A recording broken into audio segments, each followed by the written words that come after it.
E aí, pessoal, tudo bom? Do oitavo ano. Vamos lá para nossa aula 2, revisão também, tá?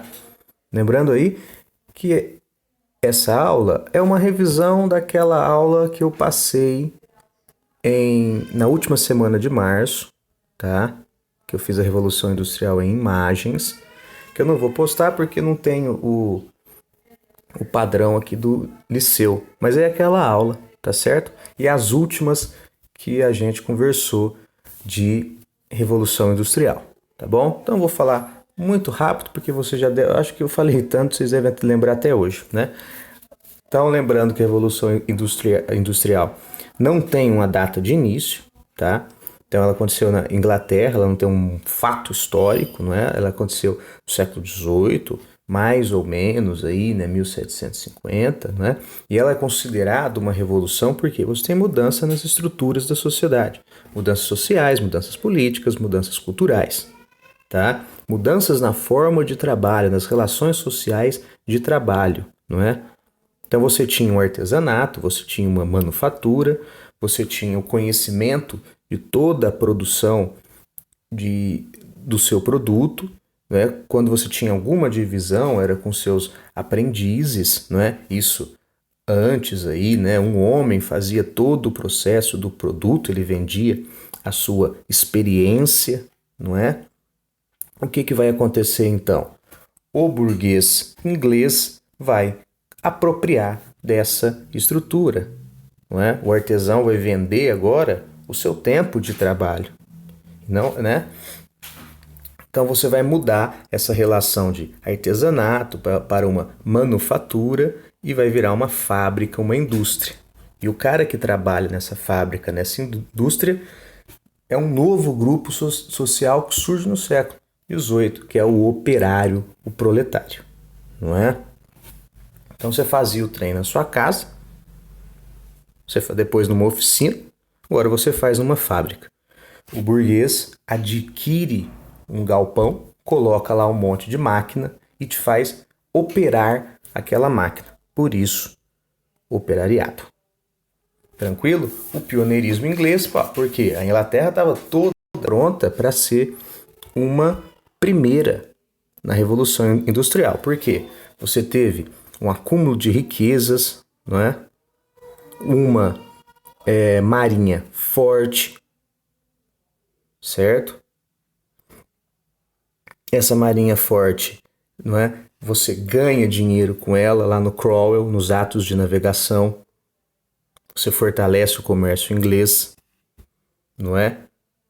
Com a Revolução Burguesa em 1688, a gloriosa, o burguês efetiva o seu poder político. Então você pode fazer o liberalismo econômico, eles vão atender as demandas deles. Quem vai trabalhar nessa fábrica? Os camponeses que saíram do campo por causa dos cercamentos, os donos de terra querendo criar ovelhas, tiram os camponeses de suas terras. Eles vão para a cidade. E lá na cidade, sem emprego, eles trabalham nas indústrias, não é? Então você vai ter um aumento da cidade. Além da Inglaterra ter um número considerável de carvão, de ferro, não é? Então o burguês agora, ele tem um poder econômico, o capital, o poder político, o dinamismo comercial, não é? Ele compra a máquina, ele compra a linha de produção, é dele, ele monta a indústria, ele quer vender mais, certo? Isso aí ficou bem claro, né? Lembrando aí então que na arte, fazendo um gancho com a história da arte, os pintores, a galera vai começar a observar esse novo mundo que está surgindo. A galera vai começar a pintar uma crítica à Revolução Industrial, a outra vai romantizar a Revolução Industrial, certo? Porque ela está aí, está acontecendo, você gostando ou não. E sofremos heranças até hoje da Revolução Industrial. Né? Olha esse quadro do William Turner, Chuva, Vapor e Velocidade. É a primeira vez aí que num quadro o cara pinta esse novo objeto, essa invenção que é a locomotiva. E o Turner era considerado um pintor de natureza. Ele pintava maremoto, né? Ele pintava o vulcão entrando em erupção. E ele vai pintar o que então, gente? O que está lá, o que ele está vendo. Uma locomotiva passando sobre o Tâmisa. Certo? Então é uma manhã chuvosa em que aquela chuva, a neblina, se mistura com o vapor liberado pela locomotiva. Então aquilo fica esfumaçado. É um novo ambiente que está surgindo. É o urbanismo. Para nós hoje nos falam, nossa, essa locomotiva é uma coisa de velho, né? Essa locomotiva. Mas na época era novo para o inglês aquilo. Consequência da Revolução Industrial. William Turner era um romântico. Ele subjetivava o que ele via. Não é? Então por isso que ele vai pintar essa coisa, essa manhã confusa, vindo essa locomotiva. Certo? São as mudanças, o urbanismo, as novas tecnologias, tá certo? O Dahmer, por exemplo, ele vai mostrar a vida dos trabalhadores, né? Pegando esse trem que o Turner pintou lá, ó quem está dentro dele, trabalhadores, por exemplo, né? Por exemplo. Então, vagão de terceira classe. O Dahmer é considerado um realista. Ele vai mostrar a vida dessa sociedade, né? Olha lá, tem alguém feliz aí, meu amigo? Não é fácil não, aí. Tá vendo? Duas visões sobre o mesmo acontecimento. Duas escolas artísticas, acadêmicas, sim, acadêmicas, porque segue os traços, as regras, as proporções. Então esse operário começa a tomar conhecimento, certo? Ele começa a tomar conhecimento e vê, né, que surgiu mudanças sociais, não é? O operário, uma nova classe social, as populações vão para as cidades, eles começam a oferecer sua força de trabalho. Então você tem essa coisa do empresário industrial, do patrão, do burguês e o operário urbano, não é?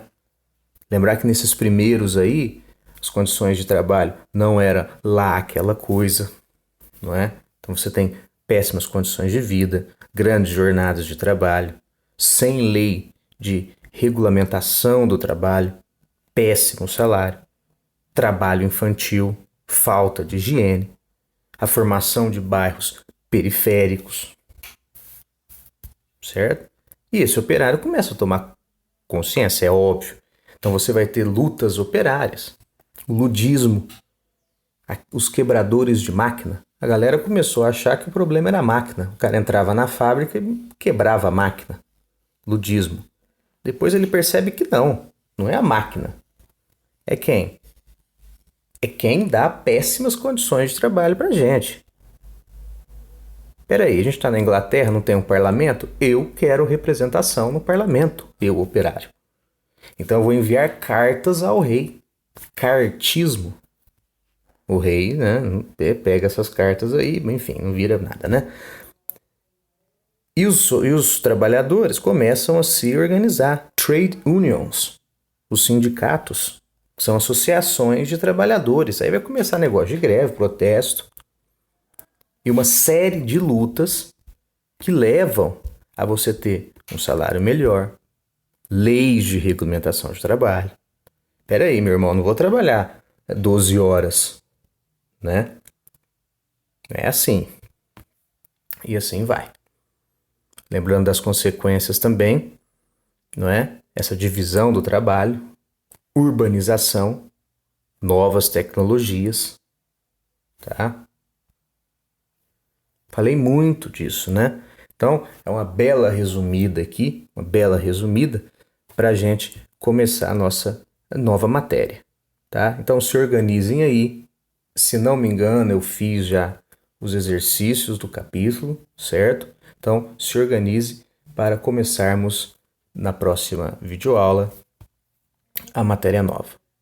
Muito obrigado, abraço.